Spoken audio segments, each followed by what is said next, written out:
माननीय Shri Neeraj Dangi, request to use artificial intelligence for monitoring the endangered wildlife species.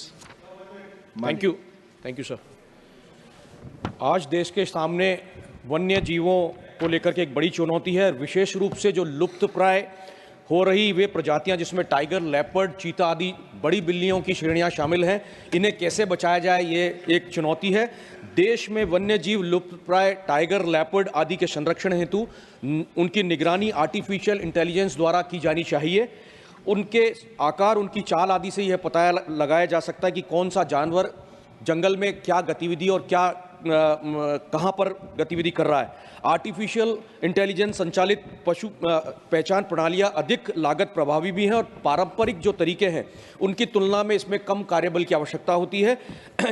इस प्रकार वन्य जीव संरक्षण हमारे पर्यावरण के कल्याण और भविष्य के मानव कल्याण में एक आवश्यक भूमिका निभाते हैं और मैं समझता हूं कि आर्टिफिशियल इंटेलिजेंस का उपयोग अगर इन वन्य जीव संरक्षण के लिए किया जाए तो बहुत ही बेहतरीन देश के लिए इनका संरक्षण होगा।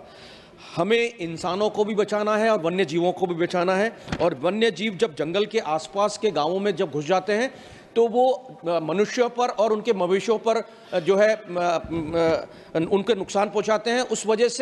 उस वजह से मनुष्यों का वन्य जीवों के प्रति एक घृणा का भाव उत्पन्न हो जाता है। ऐसे में आर्टिफिशियल इंटेलिजेंस जैसी अगर पुख्ता को व्यवस्था अगर की जाती है तो मैं समझता हूं कि उसमें वन्य जीवों को और मनुष्यों को दोनों को बचाने का कार्य इस प्रणाली से किया जा सकता है।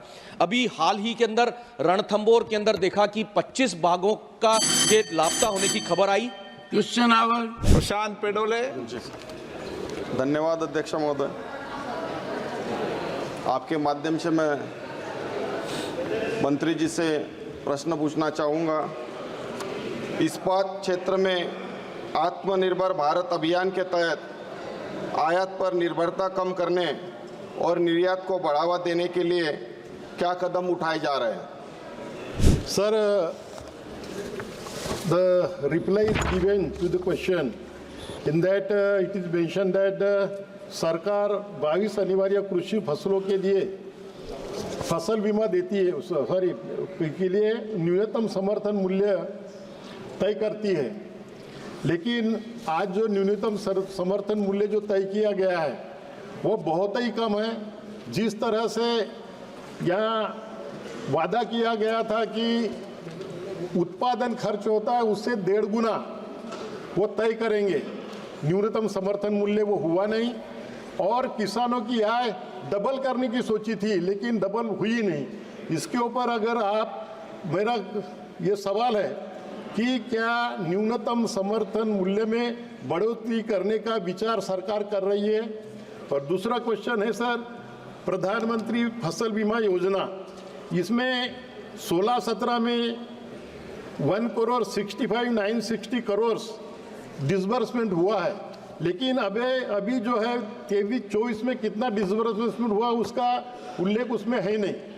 तो हम कहना चाहते हैं कि इस प्रधानमंत्री फसल बीमा योजना का लाभ सभी किसानों को मिल नहीं पाता, क्योंकि किसानों को अनेक अड़चनें आती है। वो अड़चने के लिए, उनको सामना करने के लिए, उनको सॉल्व करने के लिए कोई भी वो कंपनी का प्रतिनिधि वहाँ होता नहीं।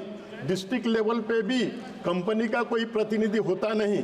तो वो काफ़ी किसान इस फसल बीमा योजना से वंचित रहते हैं। तो वंचित ना रहे, सभी प्रकार का नुकसान हो वो उसमें कवर होना चाहिए। कुछ बोलते कि बाढ़ से अगर हो गया तो नहीं मिलेगा, इससे हो गया तो नहीं मिलेगा, ये पर्टिकुलर इससे हो तो मिलेगा। तो हम चाहते हैं कि सभी इससे सरकार ये उसमें इंक्लूड करेगी या उसमें एग्रीमेंट में कंपनी के कि सभी तरह का नुकसान होगा उससे आपको बीमा मिलेगा। डॉक्टर शशि थरूर जी। महोदय, मैं आपकी अनुमति से आज की संशोधित कार्यसूची में क्रम संख्या 10 पर मेरे नाम के सम्मुख यथा सूचीबद्ध विदेशी मामलों संबंधी समिति 18वीं लोकसभा का पहला, दूसरा और तीसरा प्रतिवेदन हिंदी तथा अंग्रेजी संस्करण प्रस्तुत करता हूँ। श्री मणिकम ठाकुर जी। தலைவர் அவர்களே, எனக்கு முன்னாலே பேசிய மாண்புமிகு திராவிட முன்னேற்ற கழகத்தினுடைய நாடாளுமன்ற உறுப்பினர் திரு டி.ஆர். பாலு அவர்கள் மிக கவனமான விஷயங்களை பற்றி பேசினார்கள். வெங்கல் புயல் தமிழகத்திலும் புதுச்சேரியிலும் மிகப்பெரிய இழப்புகளை ஏற்படுத்தியுள்ளது. 12 பேர் உயிர் இழந்ததையும், மதுரை, சென்னை, மயிலாடுதுறை, கடலூர், கிருஷ்ணகிரி, விழுப்புரம், கள்ளக்குறிச்சி, திருவண்ணாமலை, நாகப்பட்டினம், தருமபுரி, வேலூர், திருப்பத்தூர் ஆகிய 14 மாவட்டங்களில் இதுவரை பல லட்சம் குடிசைகளும் ஆடு மாடுகளுக்கும் விவசாய நிலங்களுக்கும் சாலைகளுக்கும் பஞ்சாயத்து கட்டணங்களாக இருந்தாலும் சரி, அங்கன்வாடி கட்டணங்களுக்கும் பள்ளிகளுக்கும் மிகப்பெரிய சேதத்தை ஏற்படுத்தியுள்ளது. மாண்புமிகு தமிழக முதலமைச்சர் அவர்கள் நேற்று கடிதத்தை எழுதி உடனடி நிதி ஆதாரமாக 2000 கோடி ரூபாயை கேட்டிருக்கிறார்கள். ஆனால் மத்திய அரசை பொறுத்தமட்டிலே தொடர்ந்து வரலாற்று தவறை செய்து கொண்டிருக்கிறது.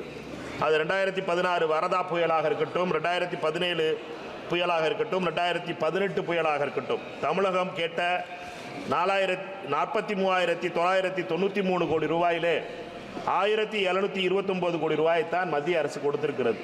மத்திய அரசு இந்த மனப்பான்மையை மாற்ற வேண்டும்.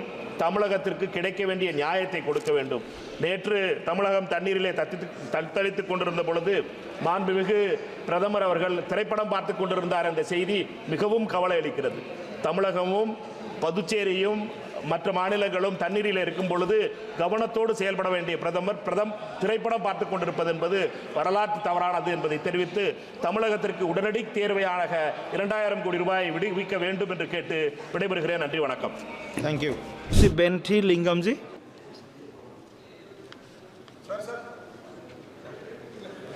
பேரவைத் தலைவர் அவர்களே, கடந்த நவம்பர் மாதம் 30ஆம் தேதி பெண்கள் என்று சொல்லக்கூடிய அந்த புயலானது புதுவையிலே நிலை கொண்டு மிக அதிகமான அளவிற்கு மழையை பொழிந்திருக்கின்றது என்று சொல்ல வேண்டும். ஒரு நாள் முழுவதும் அந்த புயலானது அங்கேயே நிலை கொண்டு ஏறக்குறைய 50 சென்டிமீட்டர் அளவிற்கு மழையை பொழிந்திருக்கின்றது. இதன் காரணமாக புதுவை பகுதி முழுமையாக பாதிக்கப்பட்டிருக்கின்றது. அது மட்டுமல்ல, அங்கு மின்சாரமே இல்லை என்று சொல்ல வேண்டும். அதோடு மட்டுமல்லாமல் குடிப்பதற்கு தண்ணீர் இல்லை. அதேபோல் பால் மற்றும் உணவுப் பொருட்கள் கூட கிடைக்காத நிலை ஏற்பட்டிருக்கின்றது. பாதிக்கப்பட்ட மக்களுக்கு உடனடியாக உணவுப் பொருட்களை தர வேண்டும். பாதிக்கப்பட்ட மக்களுக்கு உண்டான அனைத்து வசதிகளையும் செய்ய வேண்டும். அதேபோல் சங்கராபரணி ஆறு, தென்பெண்ணை ஆறு என்று சொல்லக்கூடிய பகுதியில் இருக்கக்கூடிய மக்கள் எல்லாம் பாதிக்கப்பட்டிருக்கின்றார்கள். குறிப்பாக பாகூர் பகுதி, நெட்டப்பாக்கம், மண்ணாடிப்பட்டு, வில்லியனூர், மணவெளி, அரியாங்குப்பம், காலாப்பட்டு போன்ற பகுதிகள் எல்லாம் மிக அதிகமாக பாதிக்கப்பட்டு இருக்கின்றது. ஆகவே மத்திய அரசாங்கம் உடனடியாக தலையிட்டு அதற்கு உண்டான நிவாரணங்களை தர வேண்டும் என்று கேட்டுக்கொள்கிறேன். தேங்க்யூ. ஸ்ரீ டீன் கோஜி. Sir, thank you, sir. Sir, I urge upon the government regarding with ecologically sensitive area fixation. This is the time for the final notification.